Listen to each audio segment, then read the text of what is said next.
মনোনীত প্রার্থী হলো সুলতান সালাউদ্দিন টুকু ভাই। আমরা চাই এই চর অঞ্চলকে, অবহেলিত চর অঞ্চলকে উন্নয়ন করতে চাইলে যে মেজর যে মাওলানা আছেন তাদের কাতুরি মাহমুদ নগরকে উন্নয়ন করেছে, কিন্তু আমরা এই প্রান্তের হওয়ার কারণে আমরা বঞ্চিত আছি।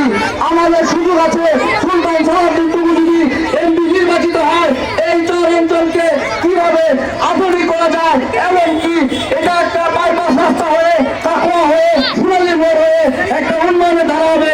সেই জন্য অনেকের কাছে আমরা শুনতে পাই ইতিমধ্যে যে চরে নাকি সমস্যা, ভোটের সমস্যা। আমি তো চরের ছেলে, এই মঞ্চে বসা আছে আমি তো চরের ছেলে, এই যে আমাদের যুবদলের সভাপতি চরের ছেলে, এই যে মেম্বার নির্বাচন করছে আমি যখন হলাম, এবং কি তার উপলক্ষে খেলা মরহুম আমার মেম্বার তার বাড়ির সবাই চরে লোক এবং কি বিএনপি পরিবার, তাহলে তারা কি ভোটার না? আমি আপনাদের কাছে প্রশ্ন হয়ে গেলাম, তারা কি ভোটার না? তারা তো ধানের শীষে ভোট দিবে।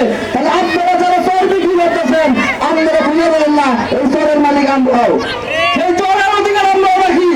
আমরা বলে দিতে চাই এই চর থেকে সুলতান সালাউদ্দিন টুকু ধানের শীষে যে ভোট পাবেন তার দাগ সীমানার মধ্যে আপনারা আসতে পারবেন না। ইনশাআল্লাহ আগামী 12 তারিখ আপনাদের সাথে দেখা হবে ভোটের মাঠে।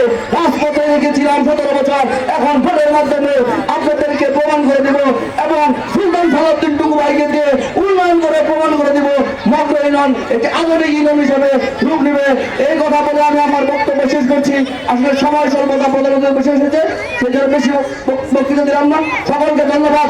টুকু ভাইয়ের জন্য তো আছে এবং কি আমাদের মরহুম ইতিমধ্যে জেনেছেন গত কয়েকদিন আমাদের আগে আমাদের ডেমোক্রেসি বলতে আমাদের মা বলতে মারা গিয়েছে বেগম খালেদা জিয়া, তার রোহের মাফরত কামনা আমার বক্তব্য শেষ করছি। আসসালামু আলাইকুম, ধন্যবাদ। আমি